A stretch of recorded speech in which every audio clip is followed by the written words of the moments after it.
how are you doing? Long time no see. I know, right? This is Mydigitallawyer, my digital lawyer. Yes, I know. If you missed me, can I see a thumbs up in the comment section? Alright guys, quick to the point. I read up this article after Valentine's Day. The US copyright board had this decision that an artificial intelligence cannot create an intellectual work. So copyrights exist in creative and artistic works created by an author, of course. Well, the US Copyright Act states that authorship belongs to an individual, which is reasonable. Like, it just makes sense. So as Copyright Act in Nigeria and so many other copyright acts. All right, before I go further, I'd like to introduce myself. I am Mydigitallawyer. Oh, I'm not Mydigitallawyer again. That's why I've been away from you. I'm Mydigitallawyer. New name, I know. Okay, I'm Mydigitallawyer, an intellectual property lawyer, an entertainment lawyer, and a business lawyer in Lagos and Abuja, Nigeria. Yes, and today I'm speaking to you on artificial intelligence and ownership or authorship of works in copyright. So this is not my own opinion. This is what I read about and it struck me. That's why I have to bring this video. I have to talk about this policy. This particular inventor, Steven Taylor, invented this AI machine, and then the machine in turn invented this work titled Wait Brothers, or Entrance to Paradise. So I'll drop a picture so you have an idea. So basically, I'm not going to speak about the invention. I'm just going to go straight to the point.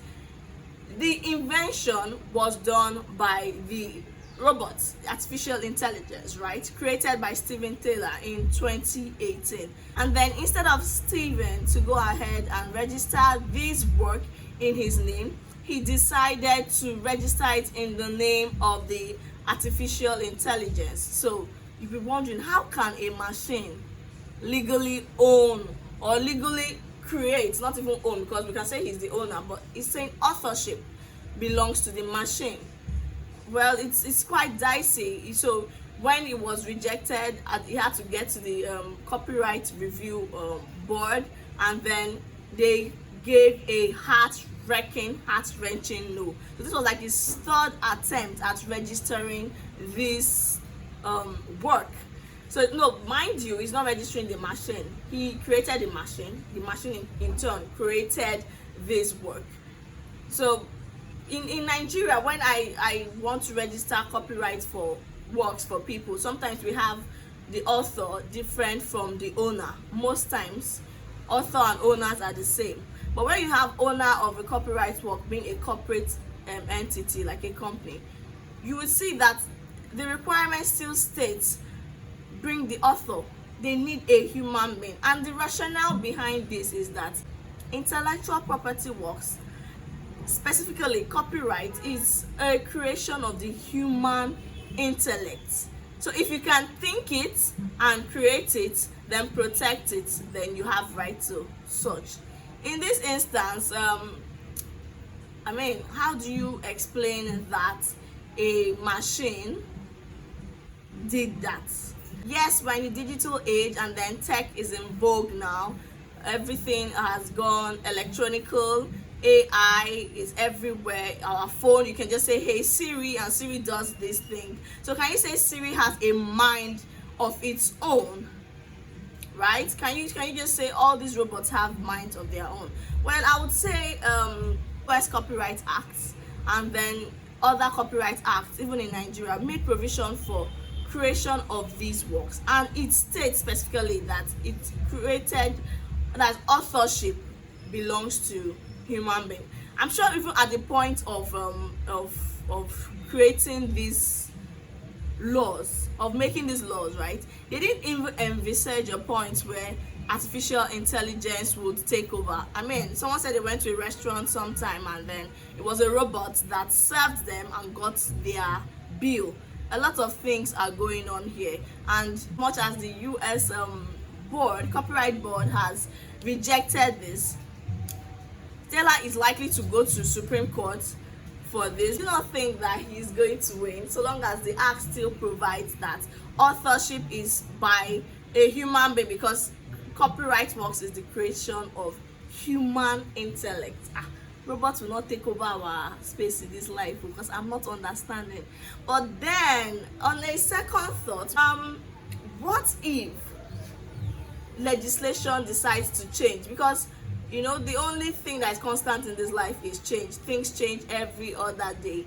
One day we can just come up and say, okay, I'm thinking and I'm suggesting a solution to this would be a review of the acts, maybe the definition segment or the explanation segment, where they make provision for authorship to be by human. Maybe we can include these robots, because a point is coming where we'll start saying we need justice for this particular machine, justice for this, because they are doing things almost like human beings, and maybe we should give them the credit for this serious hard work. What are your thoughts on this? What we're taking home is that the law provides authorship of work. That's, you made the work, you wrote it, or you created that artistic work. It has to be a human being. It cannot be a machine. So till the law changes, I'm sorry, Stephen Taylor, I do not think your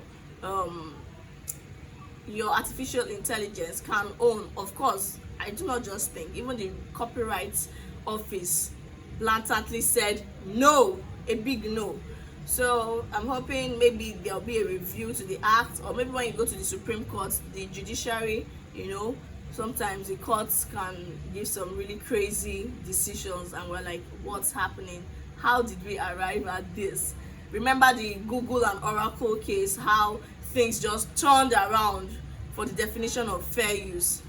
The court can come and say, artificial intelligence is now human intelligence, and once they say it, as we say in Nigeria, as the court pleases. Okay, I hope you found this video useful. If you think there should be justice for this artificial intelligence, drop your comments below. Let me hear your thoughts. And if you think this is right, like you can't attribute intellectual property to machine but just to human beings, drop your comments. Okay, it was really nice shooting this. I hope to come again some other time. I can't promise next week because it really gets hectic here, but you can follow me on Instagram. I believe I drop legal content, educative content, informative content every other day on Instagram, and sometimes on Twitter. Mydigitallawyer with a double L. This is how it's spelled. Mydigitallawyer.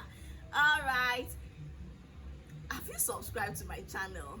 I mean, I've been away for a while, and despite that, I still see some people subscribe to my channel, because the content is never old. You can always go through all of my videos and learn a lot. So if you're new to this channel, don't leave without hitting the thumbs up button and subscribing to my channel, okay? And if you're an old subscriber, thanks for sticking with me. Till I come your way some other time, I remain Omotaya Abiode, my digital lawyer. Bye.